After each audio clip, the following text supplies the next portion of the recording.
The most obvious thing which separates amateur mixes from professional sounding tracks is the feeling of depth. It's like comparing stick figure drawing to the painting full of shades and details. Sure, both can be piece of art, but the only one feels like finished piece. As you and I work with audio, at first it might be hard to tell how to achieve those shades and details, but no worries. After watching this video and understanding simple concepts, you will come up with mixes full of depth and excitement.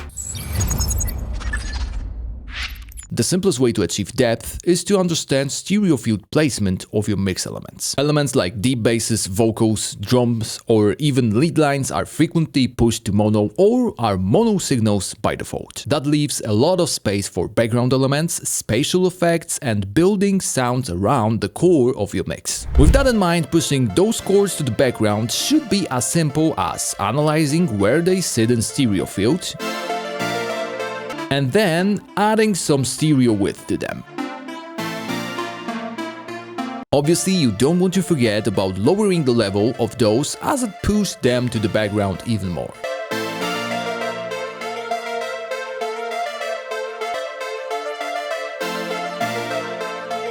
So it made a difference, but does this really sound deeper? Let's move to another examples to have comparison. What if you don't want to change stereo placement, yet have enough space to have main elements cut through the mix and some elements in the background? Technically, it's not a popular way to push elements to the background, but you may want to use Fuser. It is our flagship tool to remove frequency conflicts, help with layering and phase issues. Usually, I use it to help main elements punch through the mix. But in this case, I will set it to tame background elements to push it to the back. It is as simple as using those plucky arps, the main instrument, as sidechain source for Fuser, placed on chords. Resolve conflicts creates a note, which then you can adjust in the context to tame sound even more. Since I'm working with the plucky sound, lowering the attack will make reduction happen earlier, while slightly longer release will keep chords in the background for longer.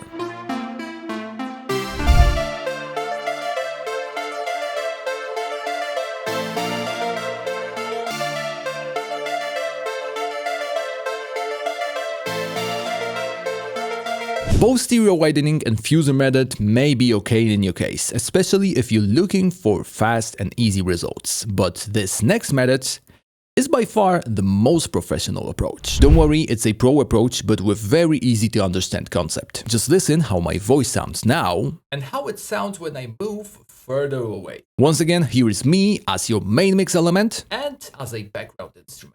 My voice from further away sounds less dynamic, less present, and a little bit washed out due to room reverb. Now it's time to emulate this effect in mixing. To make it easy for you to understand, I'm gonna show it on drums first, and then we will move to original example. So let's say I want to put those hats to the background.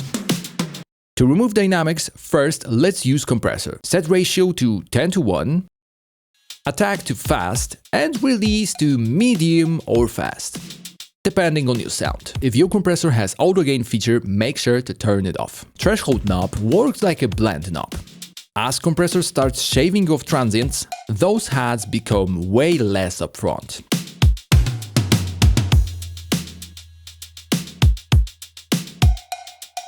The result already sounds better than just using volume knob, but let's move to the next step. Removing presence can be done with simple EQ cuts. First one needs to be cutting high end with bell shape, or since I'm working with hi-hats, a high shelf.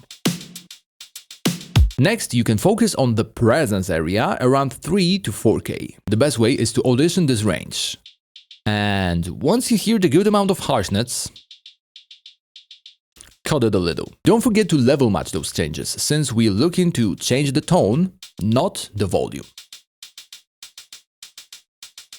Final step is to put those hats into space. And what's the better way than using short plate or room reverb? Listen, you don't want to add a huge whole sound since it will ruin the perception of space here. All we're looking for is a short echo, just like from my example with moving further away from microphone.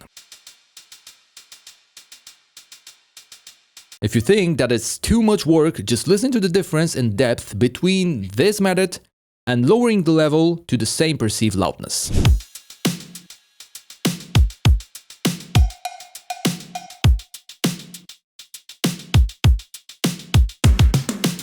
Same goes for chords and arp example from the beginning. Taming transients with compression, removing presence, and adding space.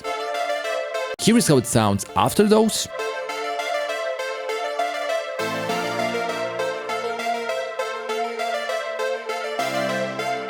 And before, only with lowering the level.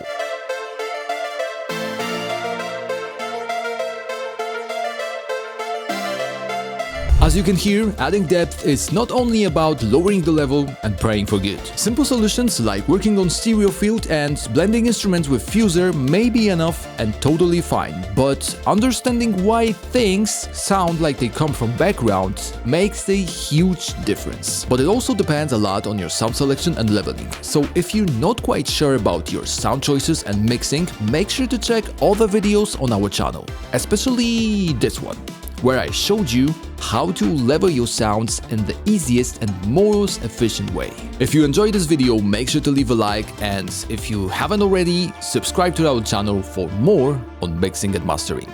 Till the next time.